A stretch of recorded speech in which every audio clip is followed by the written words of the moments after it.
اس سے زیادہ ہم نہیں کہتے. اعلیٰ حضرت نے فرمایا کوئی بدعقیدہ ہو کیسا ہی تمہارا عزیز ترین ہو، دودھ سے جیسے مکھی گر جائے نکال کر پھینک دی جاتی ہے، ویسے دودھ کی مکھی کی طرح نکال کر پھینک دو. اور اگر تم نے نہیں نکالا تو یہ تو چند سالہ چند روزہ زندگی ہے، 60 سال 65 سال کی. جواب پھر اللہ کی بارگاہ میں دینا ہے. جب نبی پاک سے سامنا ہوں گا اور آپ جائیں گے کہیں گے پر یا رسول اللہ شفاعت کیجئے سرکار میری، میں گناہگار ہوں، میں آپ کا امتی ہوں. اس وقت آقا کہیں گے کس منہ سے شفاعت کے لیے آیا ہے؟ میرے غدار کو اپنی بیٹیاں دیتا تھا، میرے گستاخ کے گھر کی لڑکیاں لاتا تھا، آج مجھ سے طلب کرنے آیا ہے.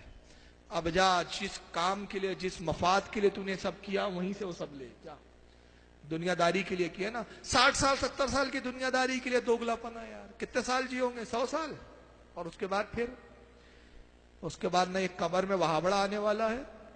ارے قبر پہ تو چھوڑو، مرنے کے بعد یہ فاتحہ پڑھنے بھی قبر پہ نہیں آتا، کیونکہ اس کے نزدیک تو قبر پہ جانا ہی شرک و بدعت ہے. ایسے لوگوں سے آپ وفاداریاں کر رہے ہیں، ایسے لوگوں سے محبت کے سلوک کر رہے ہیں، محبت نبھا رہے ہیں، تو خدا کے واسطے ان سے بچو، اپنے بچوں کو بچاؤ، اپنی نسلوں کو بچاؤ. یہ کام نہیں آئیں گے، مصطفیٰ صلی اللہ علیہ وسلم کی محبت اور عشق کام آئے گا. 60 سال 70 سال کی زندگی ہے، بڑی قلیل اور مختصر زندگی ہے. حدیث پاک میں آتا ہے، بس اس حدیث کو میں اختتام کر رہا ہوں. حضرت یوشع علیہ السلام ایک نبی گزرے ہیں، حضرت موسیٰ کے بعد قوم بنی اسرائیل میں مبعوث کیے گئے. 6 لاکھ کی آبادی حضرت یوشع علیہ السلام کی. 3 لاکھ لوگ وہ تھے جو ایمان لائے اور 3 لاکھ وہ تھے جنہوں نے کفر اختیار کیا، اسلام لانے سے انکار کر دیا. پروردگار عالم نے ارشاد فرمایا کہ اے یوشع تیری قوم پر میں عذاب نازل کرنے والا ہوں. اے یوشع تو اکیلا تنہا اس قوم کو چھوڑ کے نکل جا. عرض کی خالق کائنات، ان میں 3 لاکھ تو وہ ہے جو تجھ پر ایمان رکھتے ہیں، تیرے نبی تیرے رسول موسیٰ پر ایمان ہے، توریت کو پڑھتے ہیں. اے رب کائنات انہوں نے مجھے نبی تسلیم کیا، تو کیا تو ان 3 لاکھ لوگوں پر بھی عذاب نازل کرے گا؟ اور رب نے فرمایا اے یوشع صرف تو تنہا اپنی قوم کو چھوڑ کے نکل، پوری قوم تباہ کی جائیں گی. ان 3 لاکھ لوگوں پر بھی میں عذاب نازل کرنے والا ہوں جو مجھ پر ایمان رکھتے ہیں، توحید کا اقرار کرتے ہیں، اور وہ 3 لاکھ وہ بھی مارے جائیں گے جو کفر کرتے ہیں، میرا انکار کرتے ہیں. تو حضرت یوشع نے عرض کیا مولا جب وہ تجھ پر ایمان رکھتے ہیں تو انہیں کس جرم کی وجہ سے عذاب نازل کریں گا؟ اللہ نے فرمایا صرف اس وجہ سے کہ وہ مجھ پر ایمان تو رکھتے ہیں لیکن میرے گستاخوں سے اور جو میرے منکر ہیں ان سے دوستیاں بھی کرتے ہیں، ان سے الگ نہیں ہوتے، ان سے علیحدگی اختیار نہیں کرتے. چنانچہ اللہ کے نبی فرماتے عذاب آیا، پورے 6 لاکھ کی قوم تباہ ہو گئی. تو صرف یہ کہہ کے نہیں بچ جاؤں گے ہمارا عقیدہ ہمارے ساتھ ان کا عقیدہ. ارے تیرا عقیدہ مضبوط ہے تو اس کے ساتھ ہے کیوں تو؟ ارے جب تو ایماندار اور دیانتدار ہے تو چور کے ساتھ تیری دوستی کیسے؟ چور سے تو نفرت ہونی چاہیے نا، چور سے دوستی بھی کہ وہ چوری کرتا میں تھوڑی کرتا ہوں. لیکن چور کی دوستی بھی جو ہے آدمی کو بدنام کرتی. مولا کائنات فرماتے لوگوں تمہاری اپنی پہچان تمہارے دوستوں سے ہے، دوست سے آدمی کو پہچانا جاتا ہے. تو ان کی صحبتوں میں رہوں گے، ان سے رشتہ داریاں کروں گے، قیامت کے دن انہی کے ساتھ حشر کیا جائے گا. اللہ کے نبی فرماتے ہیں کہ لوگوں بد عقیدہ کی صحبت سے بھی بچو، بیمار پڑ جائے انہیں دیکھنے نہ جاؤ، مر جائے ان کے جنازوں میں شریک نہ ہو، نہ انہیں لڑکیاں دو نہ ان کی لڑکیاں لو. اور شعب الایمان حدیث کی کتاب ہے، جاؤ میں صرف حوالہ دکھانے کا ذمہ دار ہوں، کسی کو برا لگے مجھے اس کی کوئی پرواہ نہیں. کیوں؟ اس لیے کہ ممبر کا تقاضا ہے، میں وہی بولتا ہوں جو میرے نبی نے بولا ہے، چاہے میرا عمل خود اس پر نہ ہو لیکن مجھے بولنا وہی ہے جو حدیث بولتی ہے، جو قرآن بولتا ہے.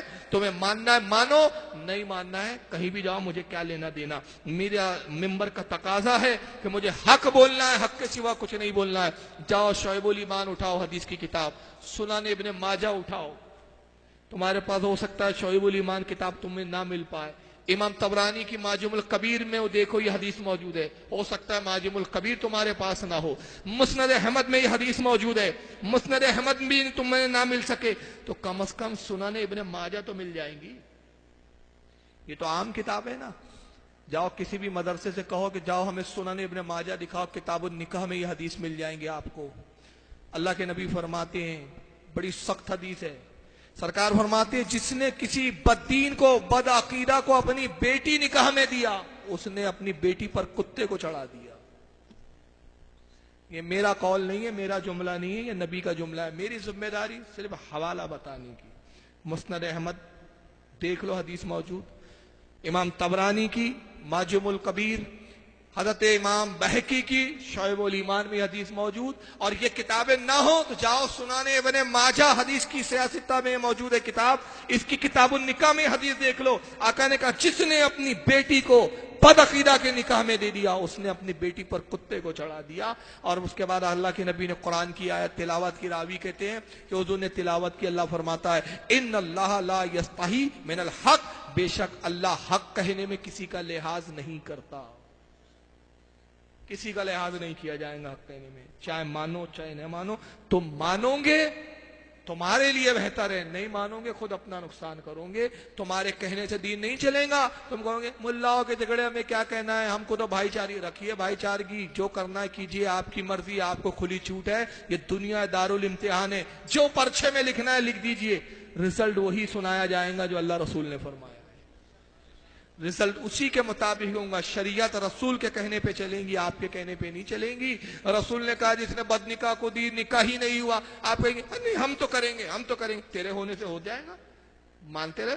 کوئی سور کھائے اور بولے میں تو کھاؤں گا، تو کھا بھائی، اللہ کے نزدیک حرام ہے تو حرام ہے، قیامت کے دن اس کا تجھے جواب دینا ہے، ہمیں جواب نہیں دینا ہے، ہماری ذمہ داری بتانا ہے۔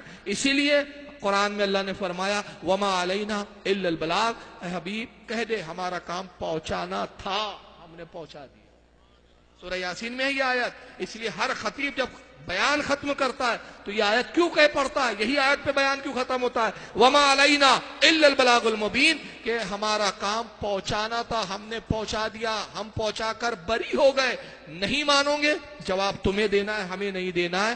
بس یہی میں دعا کر سکتا ہوں، اللہ تعالیٰ ہمارے مسلمانوں کو توفیق عطا فرمائے کہ اس عقیدہ اہل سنت پر قائم و دائم رکھے اور ہماری نسلوں کو سنی بنائے رکھے۔ وما علینا الا البلاغ المبین۔ السلام علیکم۔ چلیے کیا